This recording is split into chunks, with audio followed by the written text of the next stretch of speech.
بانو قدسیہ کے چند خاص اقوال جو دل کی گہرائیوں سے نکلے ہیں، زندگی کے راز اور حقیقتوں کا آئینہ ہیں۔ فاتحہ لوگوں کے مرنے پر نہیں، احساس کے مرنے پر پڑھنی چاہیے، کیونکہ لوگ مر جائیں تو صبر آ جاتا ہے، مگر احساس مر جائے تو رشتہ مر جاتا ہے۔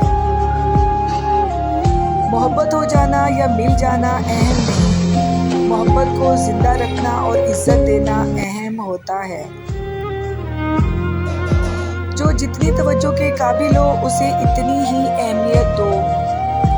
جو شخص اپنے آپ کو گھٹیا سمجھتا ہے وہ دوسروں سے جلتا ہے۔ انسان جب تک چاہے جانے کی خواہش رکھتا ہے وہ کبھی آزاد نہیں ہو سکتا۔ دکھ تو روحانیت کی سیڑھی ہے، اس پر صرف صابر شاکر چڑھ سکتے ہیں۔ تعلیم انسان کو بولنا سکھا دیتی ہے، مگر یہ نہیں سکھاتی کہ کب، کہاں اور کیا بولنا ہے۔ جب لوگ بولنا سیکھ جائیں گے تو اکثر خاموش رہا کریں گے۔ غلط فہمی کا ازالہ تبھی ممکن ہے جب سامنے والے کے دل میں آپ کے لیے کوئی خاص مقام ہو۔ لوگ اپنی بوریت دور کرنے کے لیے تمہیں عزیز رکھتے ہیں، اسے محبت مت سمجھو۔ اگر خواہش حاصل سے زیادہ ہو جائے تو انسان خود کو غریب سمجھتا ہے۔ عزت کے بغیر کوئی بھی رشتہ بیکار ہے۔ تم غلام ہو اس کے سامنے جس سے تم محبت کرتے ہو۔ سچ بولنے کا شوق ہو تو اپنے بارے میں بولو، دوسروں کی زندگی عذاب مت بناؤ۔ کسی کے کردار کا اندازہ لگانا ہو تو دیکھو وہ ہنستا کس بات پر ہے۔ اپنے شریک حیات کے تمام عیب جاننے کے باوجود اس کے ساتھ بہترین زندگی گزارنا ہی اصل محبت ہے۔ لوگ ہمیشہ اپنی مرضی کے مطابق سوچتے ہیں، اس لیے وضاحتیں دینے کا کوئی فائدہ نہیں۔ وہ آرزو جو باقی آرزوؤں کو کھا جائے وہ محبت ہے۔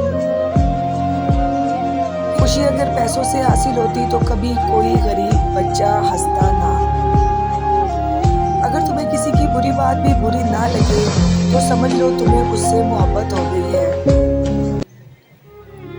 زندگی آخر کار رلا ہی دیتی ہے، چاہے ماں باپ کے کتنے ہی لاڈلے کیوں نہ ہوں۔ اگر انسان کو پتہ چل جائے کہ اس نے اپنی زبان سے کہاں کہاں کس کس کو تکلیف دی ہے تو ہمیشہ کے لیے خاموش ہو جائے۔ ایک اچھا انسان مطلبی نہیں ہوتا، وہ بس ان لوگوں سے دور ہو جاتا ہے جو اس کی قدر نہیں کرتے۔ جب نظر انداز ہونا شروع ہو جائیں تو کنارہ کر لو، کیونکہ وضاحت کھویا ہوا مقام واپس نہیں لا سکتی۔ اگر تم اپنی چاہ میں کوئی کمی نہ چھوڑو پھر بھی وہ شخص خوش نہیں تو اسے آزاد کر دو۔ ایک سمجھدار انسان کسی کی بلا وجہ تنقید اور بے عزتی کو مسکرا کر ٹال دیتا ہے۔